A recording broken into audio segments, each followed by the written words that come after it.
Hello mga Karilon! Welcome back ulit sa ating YouTube channel!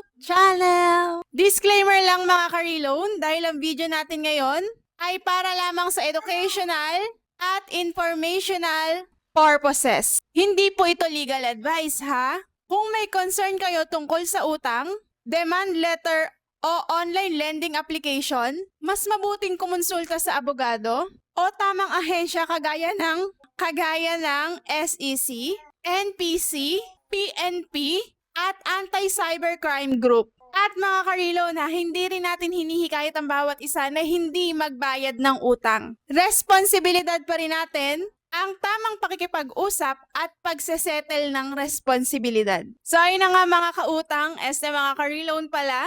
Ngayon ay pag-uusapan natin yung kinatatakutan ng marami pagdating sa utang. Ikaw, ka-reloan, ano ba yung kinakatakutan mo lalo na kapag hindi ka nakakapagbayad? Yung biglang may magte-text sa'yo ng final demand letter. Magbabahay-bahay na po kami. Ipakukulong ka namin. Ready na ang kaso mo. Parang ikaw na agad yung kontrabida sa teleserye, no? Pero teka lang ka-reloan, legit ba talaga yung mga karamihan sa demand letter na yan? O minsan pang pressure lang para makapagbayad ka agad? Yan ang pag-uusapan natin mga ka-reloan today, kaya watch na hanggang dulo. Kasi baka mamaya kinakabahan ka na pala. Pero template lang pala yung sinend sa'yo. Unang-una mga ka-reloan, ano ba talaga ang demand letter? Ang demand letter ay isang sulat na nagsasabing may utang ka at pinagbabayad ka nila. Normal lang yan sa utang, kahit bangko gumagamit niyan. Ang kaso mo nga lang, may ibang online application na parang audition sa pagiging action star kung makapanakot.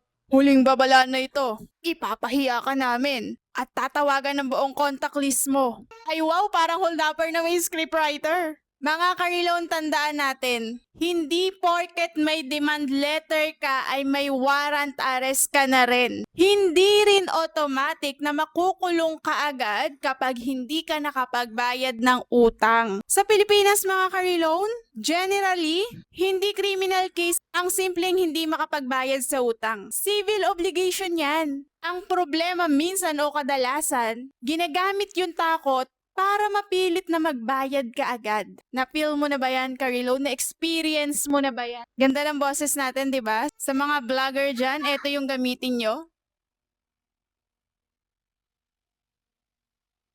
Yang ating Boya Mini 2, sobrang ganda as in. Talaga namang cancel lahat ng ingay sa paligid nyo. Nandiyan yan sa ating basket, i-check out nyo na. Ngayon naman mga ka-reload, paano mo malalaman kung legit ba talaga yung demand letter na pinadala sa'yo? Unang-una mong gawin, tingnan mo yung pangalan ng company na nagpadala sa'yo kung legit ba. Registered ba sila?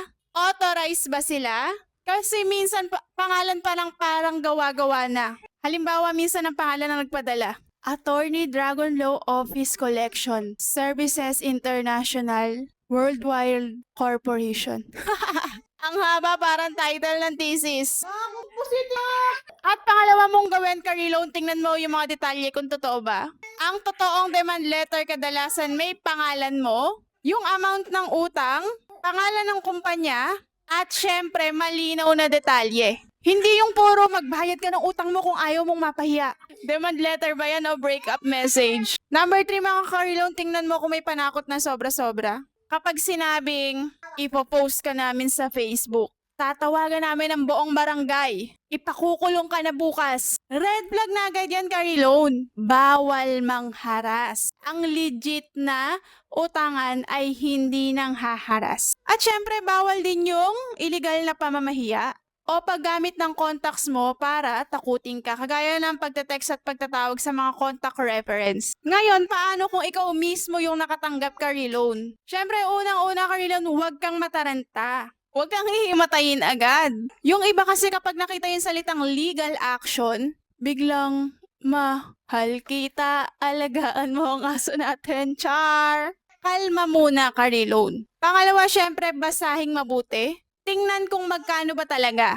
Kasi minsan ang utang mo 2K lang. Pagdating ng collection, yung balance mo ay 89,742 pesos. Ganyan. Grabe yung interest, parang bumili ng motor. At syempre, pangatlo mga ka-reloan, makipag-usap ng maayos. Kung kaya mo naman palang magbayad, makipag-negotiate ka na. Request ka ng installment, humingi ng breakdown. Importante may maayos na communication. At huwag ding mang-away agad. Kasi minsan parehong stress lang.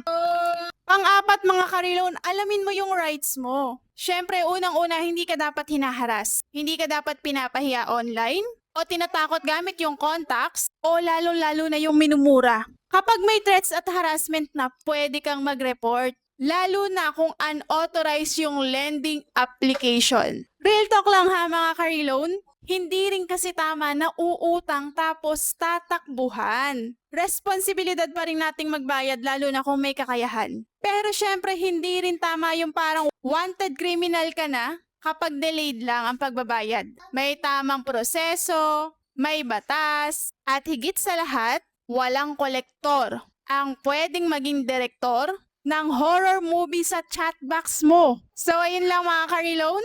Kahit marami tayong utang, kailangan maganda pa rin ang ating lipstick. Maybelline, Supermatte, kumain ka, naligo, swimming, nandiyan pa rin yan. Check out na. So ayun mga ka-reloan. Sa susunod na makatanggap kayo ng demand letter, huminga muna, mag-isip, at alamin ang rights nyo. Hindi lahat ng all caps na message ay katapusan na ng mundo. Kaya mga ka-reloan, kung may natutunan kayo sa video natin ngayon, don't forget to like, share at subscribe. At comment nyo na sa ibaba mga ka-reloan, anong pinaka nakakatawang pananakop ang natanggap nyo na sa mga lending application? Pagandahan ng comment, 100 pesos sa mapipili nating magandang comment. So yun lang mga ka-reloan, maraming salamat sa panonood. God bless you all. Sana ay makaahon na tayong lahat sa pagkakautang and iwasan natin ang tapal-tapal system. Bye! See you on my next vlog.